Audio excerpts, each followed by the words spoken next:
I dated the wealthy heiress Willow for 3 years. And get this, just as I was hesitating over whether I should propose to her, I saw her say in a group chat, if he dares to bring up marriage, I'll dump him on the spot. That line hit me like damn lightning. I was so scared that I immediately opened an online shopping site and placed an order for a dirt cheap ring, 9.9 yuan with free shipping. No cap. Hesitating for even 1 second would be disrespectful to money. Everyone knows Willow is rich and foolish, and every one of her exes walked away from the breakup with a massive payout. I waited 3 years. This once-in-a-lifetime windfall was finally going to be mine. Chapter 1. The 3rd year of my relationship with Willow. My mom suddenly called to urge me to get married. George, when are you and Willow planning to get married? I frowned, irritation rising in my chest. Willow doesn't have any plans to get married right now, I replied. My mom refused to let it go. If she doesn't want to, can't you take the initiative? You're almost 28. What you should be doing is settling down with Willow as soon as possible.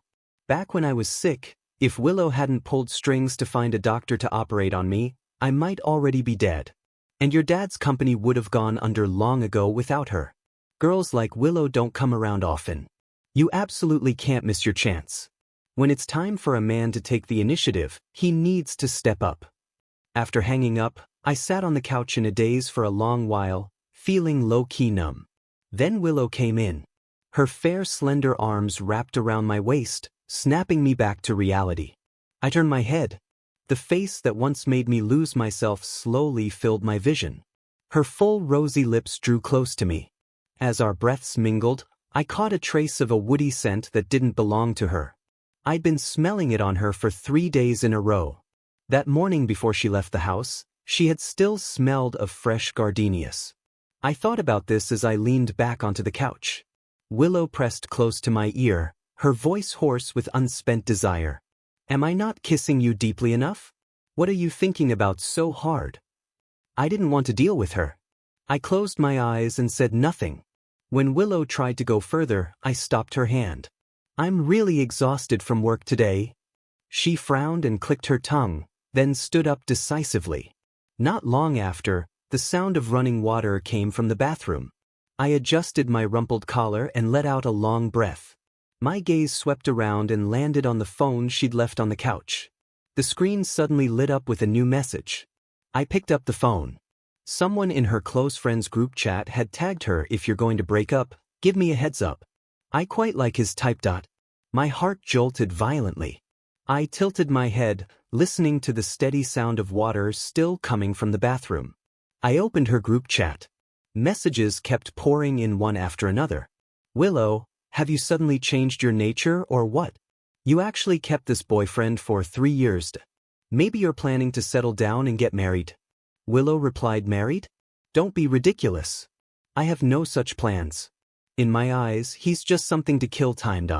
You might not want to, but there's no guarantee the guy doesn't. Willow replied, tisk. If he dares to bring up marriage, I'll dump him immediately. The screen filled with huh. And after that came the message that had just popped up. I blinked, and the irritation that had been weighing on me suddenly turned into straight-up excitement. I'd heard that every one of Willow's boyfriends received a huge breakup compensation when they split up. My mom was right. When it's time for a man to take the initiative, he really should. I thought it was time for me to propose to Willow. Chapter 2. The reason I started dating Willow was purely because I was too much of a simp. 3 years ago, my senior David and I partnered up to open a game studio. Willow was one of the investors David brought in.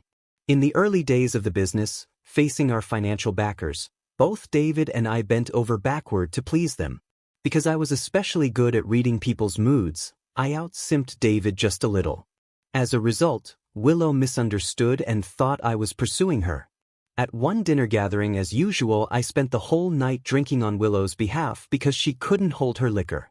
On the way to dropping David and me off, she suddenly spoke up, "You've been chasing me for so long without getting any response.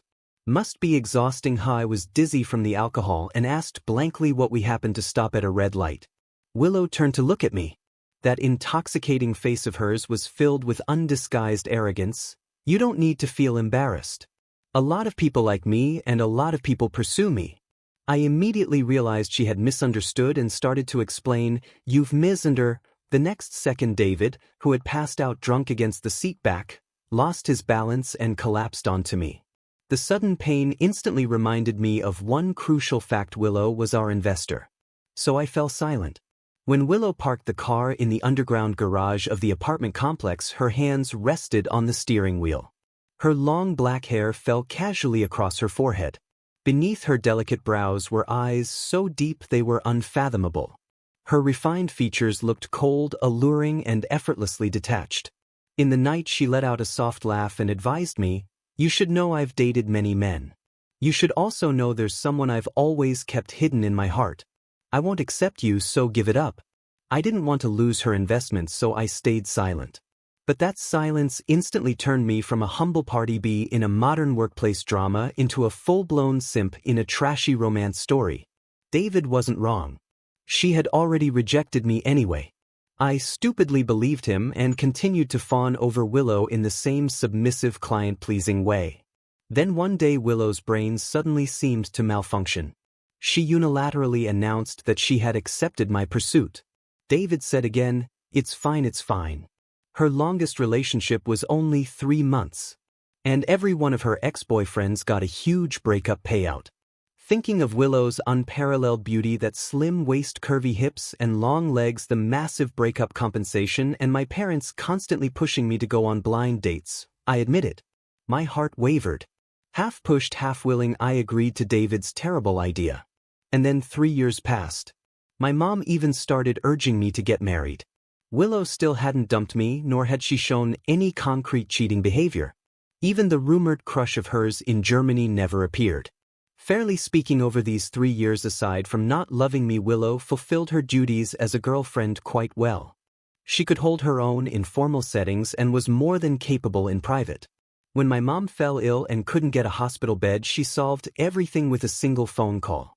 When my dad's company was on the verge of bankruptcy, she helped out and invested another sum of money. Everyone around me praised her. They said she was worth me swallowing my pride and chasing her for so long. They all hoped I would marry her, even if she had unclear boundaries with the opposite sex and massive flaws in emotional fidelity. But they were bound to be disappointed. After I proposed, she would only dump me. And I, heartbroken, would cling to my huge breakup payout and cry my eyes out. Chapter 3. After Willow fell asleep, I pulled out my phone and checked a major online shopping platform. My bank account had nearly 8 figures in savings, yet even a 99 yuan ring made me hesitate to place the order. As I wavered, images flashed through my mind, her belittling me in her close friends group chat and the unfamiliar man's cologne lingering on her body. I immediately closed the site and switched to another, even lower-end platform. After carefully picking out a 9 yuan ring, I finally went to sleep fully satisfied. Chapter 4. I set the proposal date on Willow's birthday. I arranged a party at her seaside villa. To make the proposal more perfect, I privately informed every single one of her friends. "This Saturday you're warmly invited to Willow's birthday party, and to witness our relationship finally bearing fruit." Not long after sending the mass message, I received a flood of question marks. I picked one of her friends, the loudest mouth and the least reliable, and replied, "Yes, I'm planning to propose to Willow at the birthday party. Remember to keep it a secret." Big Mouth really was Big Mouth. The night before her birthday, the look in Willow's eyes when she looked at me was extremely complicated. All evening she hovered around me, clearly wanting to speak but holding back. I knew she wanted me to ask what was wrong so she could casually steer the conversation toward how she didn't want to get married. But I couldn't play along. I leaned down, kissed her forehead gently, and said softly, "Darling, shall we?" Willow stiffened. For the first time ever she pushed me away. "Didn't you say you were very tired lately?" I nodded and put on a disappointed expression. "All right then. I'll go to sleep." I lifted the blanket, tucked myself in, and quickly closed my eyes. About 10 minutes later, faint rustling sounds filled the room. I quietly opened my eyes. Willow was bent over, rummaging through my drawer. A few minutes later, she picked up her phone and left the room. I got up and walked to the door. Willow was sitting in the living room on a call. I couldn't find a ring at home.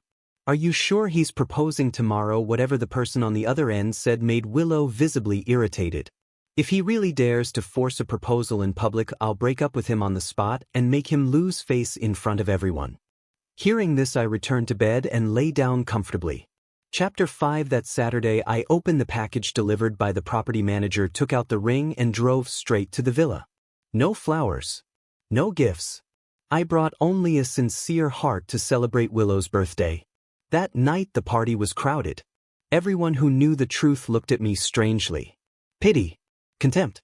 Amusement. They made no effort to hide their eagerness to watch the drama unfold, their gazes locked tightly on me. Willow was the same, except there was also hesitation and reluctance on her face. When the 8-tier cake was wheeled out, I lit the candles and smiled at her. Darling, happy birthday. Make a wish. Willow looked at me with complicated eyes, then blew out all the candles in one breath. Pointedly, she said, getting through tonight peacefully is my greatest wish. Unfortunately for her, that wish was doomed to go unfulfilled. The next second I dropped to one knee in front of her and spoke with deep affection. Willow, I love you. Will you marry me? An uproar swept through the room. In the corner of my vision, those in the know all wore I knew it expressions. Willow, however, stood frozen, her face stiff. No one shouted for her to say yes, only mocking laughter filled the air. I chose the perfect moment to look awkward. I panicked and looked at Willow, hoping she would rescue me. But Willow didn't care about me and naturally had no intention of defending me. She fell silent for a moment before smiling faintly. Before we started dating, I told you I had someone I liked, didn't I? I nodded. I know. But later you liked me. Otherwise, why would you date me for 3 years? I think it's time for us to get married. Even though Willow had never once said she liked me. As expected, she denied it. No liking. I thought you knew this was just a casual relationship. My face went deathly pale in an instant. But my fingers could still tremble. My teeth could still bite down on my lower lip. My voice could still choke, carrying a sob. Willow, what did you say? Willow brushed aside the hand holding the ring, her voice cold. What I mean is, you crossed the line. I've never loved you. We're over. The ring clinked as it rolled across the floor. I raised my hand and wiped my eyes, tears falling in humiliation. I stared stubbornly at Willow, eyes wide, silently begging her not to treat me like this. But Willow merely turned away indifferently, her back to me. Amid the crowd's laughter, I finally couldn't take it anymore and staggered out of the villa. Chili is really spicy. What do you do when you can't stop crying? Also, how much is the breakup fee? Chapter 6. After the crying protagonist of the proposal farce ran off, the people at the party began discussing it freely. Honestly speaking, Willow's boyfriend is pretty handsome. Great body too. Well, if he didn't look like that, how could Willow have dated him for 3 years? TSK, what a pity. The guy just had bad timing. His proposal happened to coincide with Makoto coming back to the country. That man is the one Willow's always kept in her heart. To avoid any misunderstanding from her true love, of course, she had to cut things off with him completely. As the chatter went on, someone who had just rushed to the party straight from the airport, harboring ill intentions for years, called out to Willow. I'm kind of lacking company lately. You wouldn't mind if I went after your ex-boyfriend, would you? Before Willow could answer, the people around burst into laughter. Miss Freya, are you serious? Why not? Do you think what I said in the group chat was a joke? Seeing the ugly look on Willow's face, Freya smiled faintly. I don't think Willow would mind. After all, her real crush came back 3 days ago. Following Freya's gaze, Makoto appeared at the party dressed in a bespoke suit, elegant and refined. The scene fell silent for a moment. Those who knew what Willow was thinking all turned to look at her. Under the dazzling lights, he smiled brightly and slowly walked toward Willow. Willow, happy birthday. Willow smiled and thanked him. But in her heart, there was none of the joy she had imagined. This was clearly a breakup performance she had played along with, deliberately staged for the man she had secretly loved for years. Yet her mind kept replaying the image of George running out in tears. When her gaze unintentionally swept past her best friend, Freya, a shadow flickered in Willow's eyes and an inexplicable irritation rose within her. She couldn't help thinking, what if Freya really went after George? The next second she firmly denied it. Impossible. George liked her too much. Besides, breaking up with him was only a temporary measure. Freya, standing nearby, had no idea what Willow was thinking at that moment.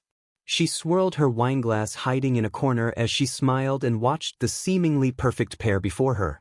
She thought to herself that Willow should stay locked together with Makoto for life. Only then would it be worth the past 2 years she'd spent suppressing her jealousy while staying close to Willow. Yes, ever since she saw George again, she had known she needed to become Willow's close friend. Because she wanted George. Chapter 7. I went back to the apartment I used to live in with Willow and started packing my things. This sapphire cufflink, I definitely had to take it. Those limited edition leather shoes, I wasn't leaving them behind either. TSK and that Rolex watch, any other proud image-conscious male lead would definitely leave these behind. But I'm not like that. I'm a man with a very high sense of entitlement. If you gave it to me, then it's mine. I wasn't letting a single thing go. After packing everything up, I dragged my suitcase toward the door. Then I ran straight into Willow, who was coming in. She stood in the entryway staring at me intently. Shouldn't she still be enjoying her party? My grip on the suitcase handle tightened unconsciously. Willow's gaze was dark as she demanded, "Where are you going?" "Another business trip for work." "Do you really need to bring this much luggage for a business trip?" Calm and composed as if nothing had happened. As if she weren't the ex-girlfriend who 2 hours ago rejected my proposal and publicly announced that we were over. There was nothing to say. I dragged my suitcase and kept walking. But as I passed Willow, she suddenly yanked the suitcase back. No idea what kind of madness she was having. I looked up and asked politely, "Is there something you need?" Willow's breath hitched, her chest rising and falling. Then all of a sudden her tone softened. "I'm sorry about tonight, but I didn't mean to break up with you. Don't be angry." Breaking up, but not actually breaking up. My expression nearly cracked as I blurted out instinctively, "Then you're not planning to give me a breakup fee?" Why did everyone else get one after dating for a month, but I got nothing after 3 years? In an instant Willow's expression turned ugly. Her beautiful face twisted in disbelief. "So you were with me for the money? Our relationship started because of a misunderstanding. But after 3 years I wasn't a block of wood." Half a year ago my parents had hinted repeatedly on the phone that I should visit Willow's parents. That day Willow and I were eating at a restaurant. After hearing that, she said nothing, only gave me an amused smile. At that moment I knew she had never loved me. I won't love someone who doesn't love me. So I fell in love with her money. With reddened eyes I gave a bitter smile. "Then what else? Are you going to marry me?" As the words fell, tears followed. I wiped my face hard and said calmly, 3 days ago there was an unfamiliar men's cologne on you. A new boy toy, or the person you've always kept in your heart, or maybe a new employee from your company?" At the mention of that person Willow's eyelashes trembled. "So it really was." I let out a bitter smile and dragged my suitcase toward the door. "Breaking up is fine.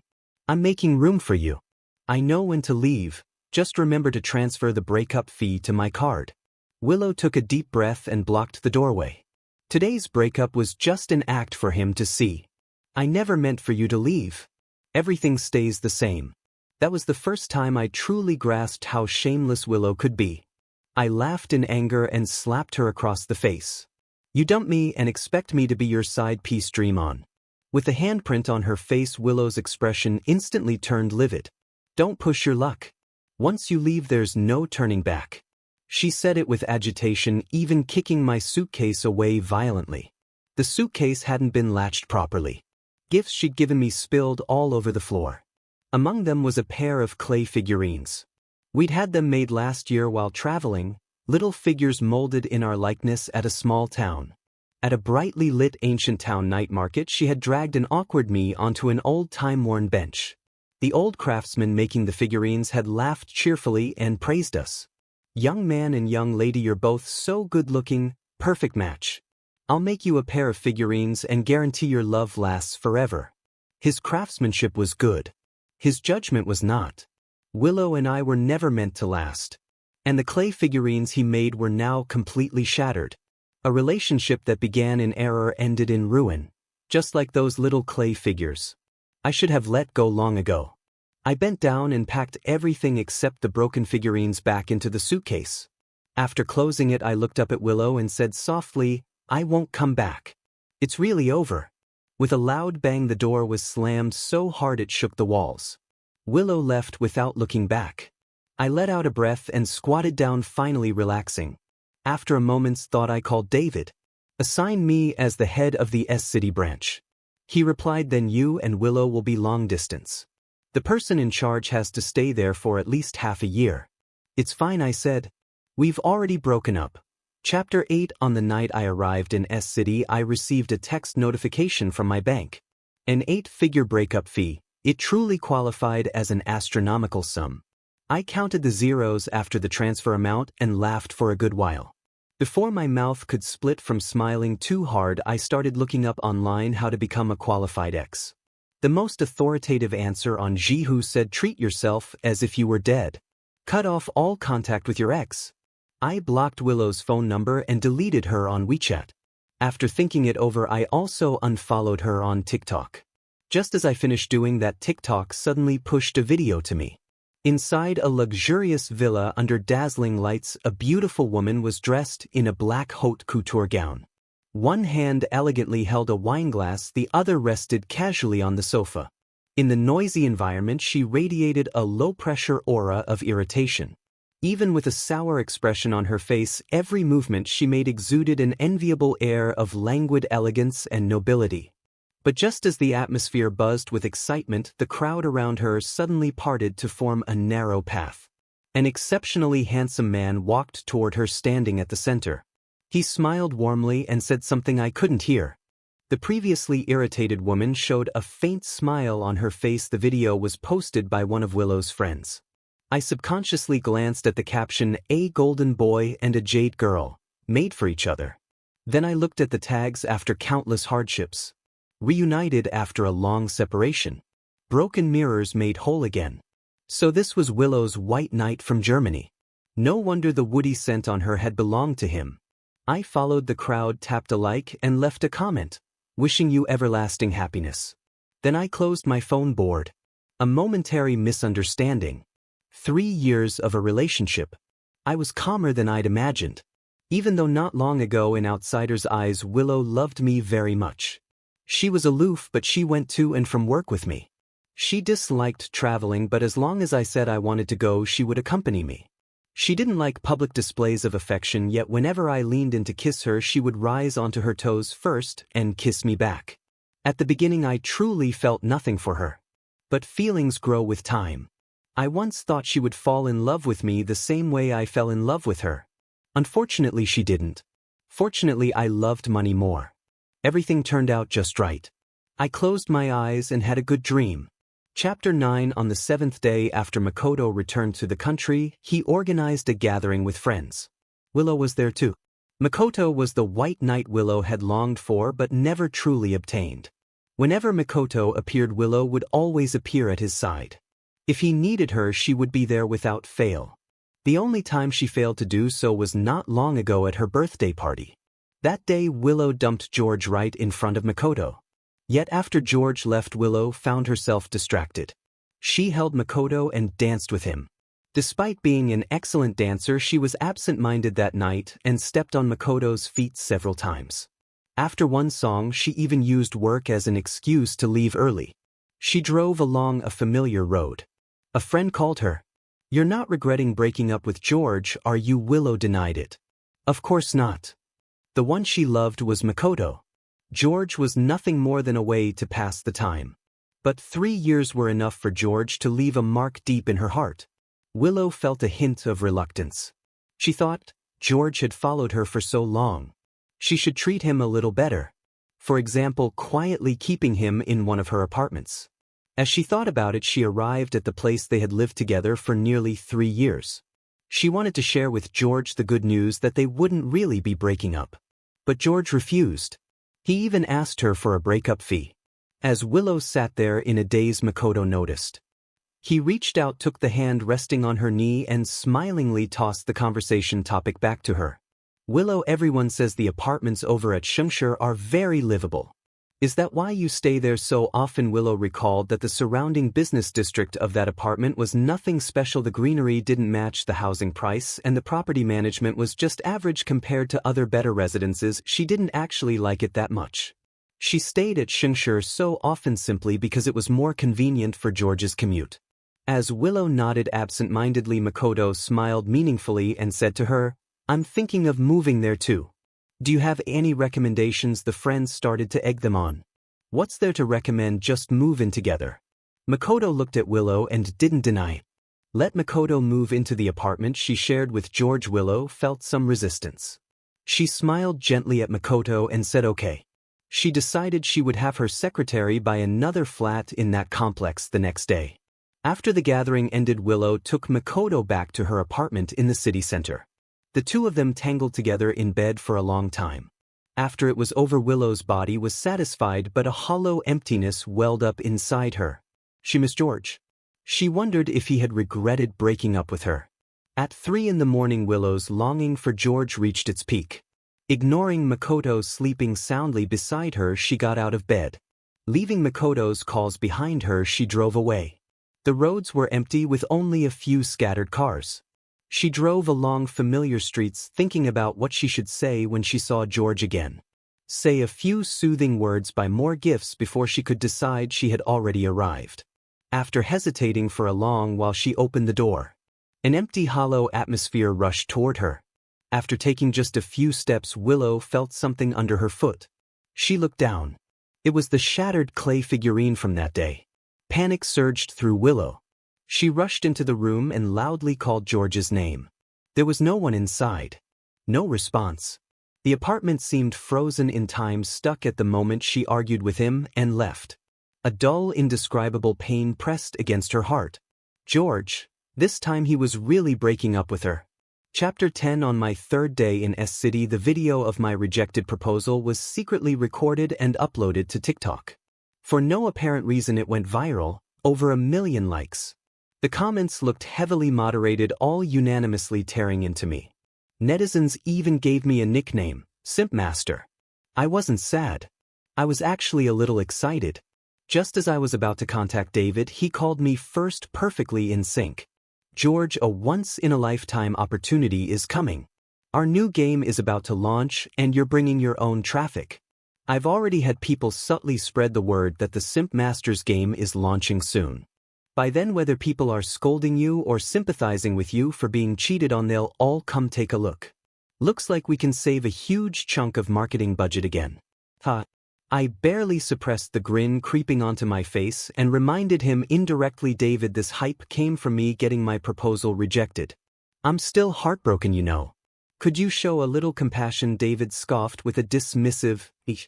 After a long pause, he grudgingly said, how about transferring 1/3 of the marketing budget we saved into your account? I immediately brightened up. Thanks, David. After some banter, David finally brought up Willow. Do you really not like Willow at all? Beautiful face. Great body. Excellent at pleasing people. What man wouldn't like that? I sighed softly and said, but she's dirty. No matter how good she is, I can't take her anymore. David burst out laughing. As long as you can think like that. All right, let the video ferment for a few more days. Then the company will clarify things for you and will push the game launch at the same time. After hanging up, I received a message from Freya on WeChat. The video was uploaded by one of the rich playboys who was there. Want to clarify? I refused. Don't touch it. Let it ferment for 2 more days. I'm promoting the new game. Chapter 11. 2 days later, David had people release my position in the company and leaked that our game was about to launch. Curious netizens flooded the company account. Your company hired a simp master. Isn't proposing in public, just forcing marriage if someone has no intention. Public confessions or proposals are disgusting regardless of gender. This simp master caused such huge negative impact. Are you sure you're not firing him? Why launch a game? Fire the simp master. First, hate-driven popularity was still popularity. Our company went completely viral. When David felt the timing was right one night, he had someone release screenshots of Willow's group chat with her friends. The Willow who was proposed to had known about my plan from start to finish. She didn't stop it. She even gathered many people to come watch my humiliation up close. The tide of public opinion instantly reversed. Netizens also dug up the massive disparity in status between Willow and me. Most people sympathize with the weaker party. All at once, fewer people were scolding me. At the same time, the company reposted the earlier video one of Willow's friends had uploaded, the one of her and Makoto's long-awaited reunion. The scene in that video was identical to the scene of my proposal, on the exact same day. Netizens who realized they'd been used as tools immediately turned their fury toward Willow and Makoto. They dug up Willow's and Makoto's accounts and flooded them with abuse. Cheating bitch. Trash man. Those words filled their comment sections. Willow and Makoto were completely socially cancelled online and were forced to delete their accounts. As for me, the victim, the game I was responsible for was downloaded and tried out by countless curious users. In this farce I won beautifully from beginning to end. As for Makoto being ordered to leave the country to avoid the storm and Willow being pushed out of the air position by her younger brother, who cares? Chapter 12. The first 3 months in S-City were extremely busy. When things finally eased up a bit, I went to a lounge bar to relax. Fiber is a really good song, right? I just love this singer's voice so much. The one who struck up a conversation with me was a young woman from the bar. She looked innocent with a sweet smile. Not my type. Faced with her attempt to flirt, I casually started gesturing at her. The young woman froze in shock. "Why, are you mute?" I smiled and nodded. She left regretfully. I enjoyed the piece and stayed to listen for a while longer. But not long after someone else sat down. There was also an extra glass of my favorite gin and tonic placed in front of me. I pretended to be drunk and was about to gesture my refusal, when a lazy chuckle came from the booth. I looked up and saw Freya. She was wearing a white dress and leaning against the bar. The deep V neckline revealed hints of spring scenery, making her look like a seductive enchantress. She smiled and said, "If gesturing is tiring, just have a drink." I was speechless. I picked up the glass and struck first. "Even if I've broken up with Willow, I'm not getting involved with you." Freya clicked her tongue. Getting involved? That sounds awful. As if she were some innocent little white rabbit. Back when this brat first met me, the very first thing she said was, "Do you want to try me?" And now she thinks it sounds awful. Chapter 13. Freya was my senior from my undergraduate university. 1 year above me, and a truly nasty person. The first time we met was at the campus swimming pool. Back then I was a total non-swimmer.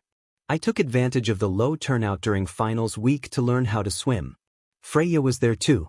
I accidentally started drowning and she was the one who dragged me back to shore. When I finally caught my breath and was about to thank her, she looked me up and down a few times and suddenly said, "Do you want to be with me?" I froze. She patiently explained, "I'll pay you. Be my boyfriend." At the time I hadn't started a studio with David yet and didn't care about money. So I cursed at her, "In your dreams." After that, every time I saw her I cursed her out, right up until she went abroad. Because of our social circles we lost contact. Years passed. After I started dating Willow, she brought me to one of her friends' gatherings. At the dinner table I saw Freya again. Still trashy as ever, she tried to poach me behind Willow's back. She already has someone in her heart. Don't date her. Date me. In the cramped restroom under the lights, her face, even with a frown, was strikingly beautiful. Time really does temper people. It even teaches dogs how to speak human language. But I don't like dogs. I rejected her again. Love her. After that she didn't bring it up again. And I treated her like a stranger. When Willow said in the group chat that she'd dump me if I ever brought up marriage, Freya was the one who absurdly asked Willow whether she could be notified in advance when we broke up. She was even afraid I wouldn't be able to separate from Willow. After Makoto returned to the country, she compiled everything about Willow getting entangled with him into a PowerPoint and sent it to me. Now that I'd come to S-City, she followed me here too. I only had 2 days off a week and she spent both hovering around me.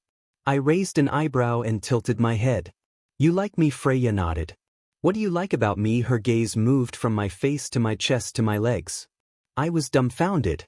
That shallow. She went silent for a moment as if remembering something, then snorted with laughter. Also, the dog paddle way you flailed when you couldn't swim was very attractive.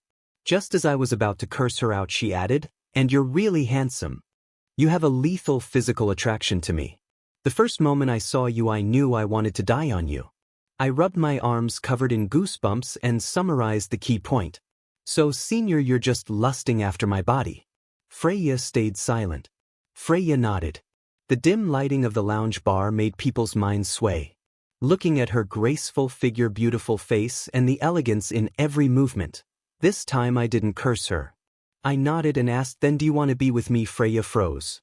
Then her face flushed red. She nodded. Then, trying to remain reserved, she asked, starting tonight, I took her back to my place in S City. That night I twisted her every which way. She accepted everything with delight. I wiped the sweat from her forehead, enjoying her attentiveness. When we were both exhausted, I held her in my arms. In a hoarse, satisfied voice she said, I'm sure I can't leave you anymore. Chapter 14. I didn't like Freya all that much. But she really was presentable in public, and her sense of service was far better than Willow's. Although she still occasionally acted inhuman, I'm a generous man. I don't bother arguing over such things. A magnanimous man always lets go of trivial, unimportant matters. For example, Makoto added me on WeChat and publicly announced his relationship with Willow on Moments. Freya refused to be outdone. She clung to me and took a photo of us holding hands. Then she secretly posted it on her Moments with the caption, after years, wishes fulfilled. She even deliberately tagged Willow in the comments. When I saw it, I smiled. I wasn't angry. I liked the way she schemed for my sake. Later I reflected on whether I'd started to like her. At the time, a palace harem drama was playing on TV. Then it hit me. I didn't love her. I just wanted to be the emperor. I enjoyed watching people go all out to please me. Especially Freya. Chapter 15. After staying in S City for a year, the branch office finally found a suitable person to take charge. I was able to return to a city. On the day I returned, Freya was still on a business trip on her way back. I dragged my suitcase alone and took a cab to the largest mall in the city. It was Freya's mother's birthday. Since I had already met her parents, it was only right that I prepare a gift. Just as I stepped out of the store with the present, I ran into Willow at the corner. She froze when she saw me, her gaze burning. Willow looked left and right. When she realized no one was beside me, she let out a sigh of relief. Freya's family background is out of your league. Did she dump you already that fast? I found her meddlesome and rolled my eyes. We've already broken up. It has nothing to do with you. I carried the gift and walked off quickly, but she grabbed my wrist. Willow's eyes were dark, her expression full of concern for my own good. I just don't want you to get hurt by her. I found it ridiculous. The only person who had ever hurt me was clearly her. Yet after the breakup, she was suddenly worried that the people around me would hurt me. So I sneered. George, let's get back together. Freya never planned to marry you either. Today is her mother's birthday. If she wanted to marry you, she would definitely bring you to the family banquet. Obviously she didn't. Before Willow could finish, a cool, clear female voice cut in. Willow, do you have any morals at all? Stealing your best friend's man in public? I looked up. It was Freya. She walked past Willow and came to my side, hooking her arm through mine. Willow's gaze darkened. She was so angry she laughed instead. So who's stealing whose man exactly? Freya replied lazily, you are.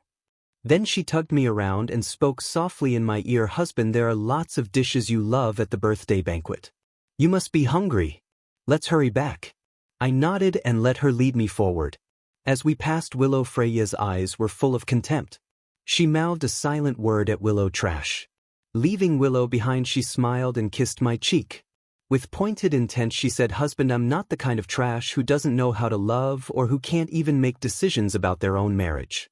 I really couldn't stand that smug look on her face, so I threw her old line right back at her. Do you want to get involved with me? Freya's expression froze solid. Guess my memory's still sharp. Chapter 16. In my second year with Freya, I turned 30. Early one morning, my mom called. George, when are you and Freya planning to get married? She doesn't have any plans to marry me right now. I replied to my mom the same way I had 2 years ago. She paused, then asked tentatively, then, should we change to another girlfriend? Mom, can't I just not get married? I argued with my mom for half an hour before hanging up, totally helpless. Freya clung to me, looking pitiful. Mom misunderstood me. I said I would agree. I nodded and casually patted her head. But Freya wouldn't let it slide. She kissed my fingertips, moving upward, then buried herself at my neck. She glanced at me, sucked once, then pressed against me nonstop. When I finally couldn't take it anymore, she dropped the sad act and went full shameless, forcing the question, will you marry me, George? Why aren't you saying anything? I nodded slightly and said, I wasn't against marriage, especially not with a woman like Freya. Talented, beautiful, and loaded. Marrying Freya, even if we didn't make it to the end, I knew for sure what I gained would outweigh what I lost. There's no such thing as a right choice in this world. What I need to do is grind hard enough to make my original choice turn into the right one.